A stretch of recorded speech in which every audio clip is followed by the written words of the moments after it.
آج سے 450 سال قبل ایک مغل شہزادی نے کیا تھا حج، وہ بھی خواتین کے ایک دستے کے ساتھ۔ آگرہ سے مکہ تک 3000 میل کا سفر تاریخ کے صفحات میں توجہ کا مرکز ہے۔ اب دنیا کے سامنے آئی اس طویل سفر اور قیام مکہ کے دوران کے حالات کی کہانی، جو کہیں نہ کہیں یہ بتا رہی ہے کہ ہندوستان سے خواتین کا حج صدیوں پرانی حقیقت ہے۔ لیکن اس سفر کے اور بھی دلچسپ پہلو ہیں جو آپ کو کر دیں گے دنگ، ساتھ ہی آپ ہو جائیں گے مجبور ایک مغل شہزادی کی ہمت اور حوصلے کو کرنے کے لیے سلام۔ میں ہوں منصور الدین فریدی اور آپ دیکھ رہے ہیں باخبر۔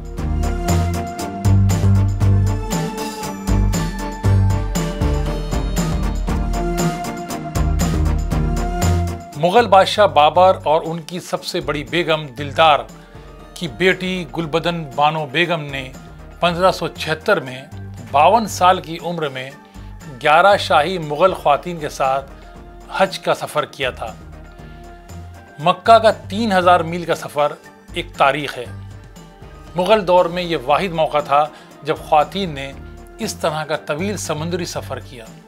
بات صرف سفر اور حج تک محدود نہیں رہی تھی، بلکہ ان کا یہ سفر کئی لحاظ سے دلچسپ اور ہنگامہ خیز تھا، جس میں پرتگالیوں سے سمندری سفر کے لیے اجازت نامہ حاصل کرنا اور واپسی پر عدن کے قریب ایک جہاز کے حادثے میں بچنا بھی شامل تھا۔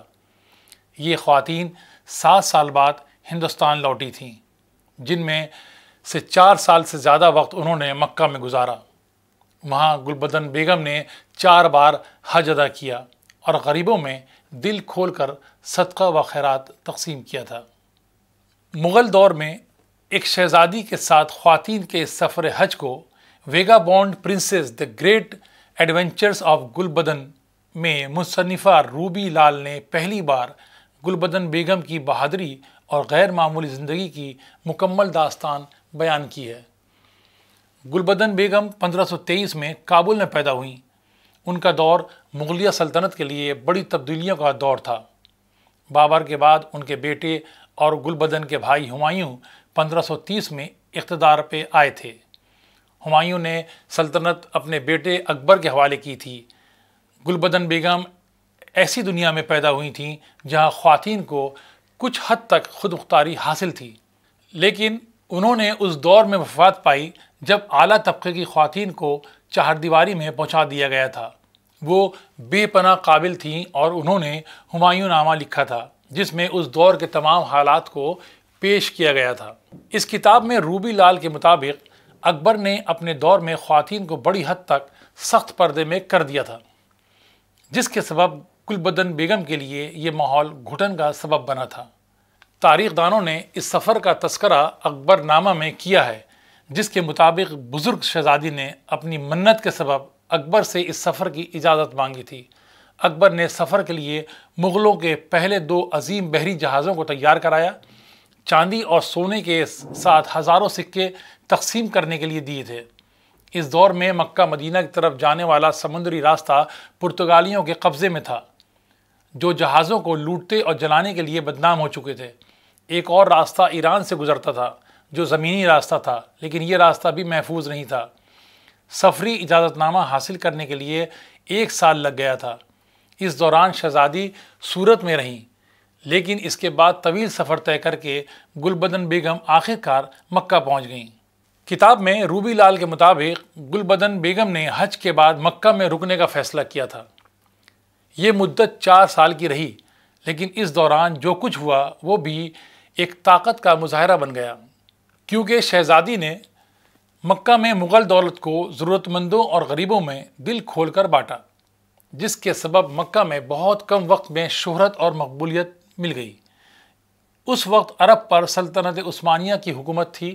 سلطان مراد علی عثمانی تخت پر براجمان تھے۔ شہزادی گلبدن بیگم سے وہ ناراض ہو گئے۔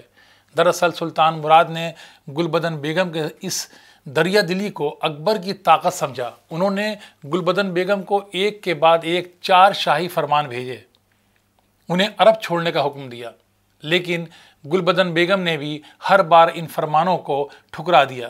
جس کے بعد سلطان مراد علی کا غصہ 7ویں آسمان پر پہنچ گیا۔ انہوں نے گلبدن بیگم کو ان کے ساتھ آنے والی خواتین کے ساتھ واپس بھیجنے کے لیے پھر زور دیا۔ آخر کار 1580 میں گلبدن بیگم نے مکہ کو الوداع کہا۔ 2 سال کے طویل سفر کے بعد 1582 میں مکہ سے فتح پور سیکری واپس آ گئی۔ فروری 1603 میں 82 سال کی عمر میں گلبدن بیگم کا انتقال ہوا۔ اس کے بعد صدیوں تک اور کوئی خاتون ہندوستان سے حج کے لیے نہیں جا سکی۔ یہ تھی ایک بزرگ شہزادی کی ہمت اور حوصلے کی داستان۔ امید ہے آپ کو پسند آئی ہوگی۔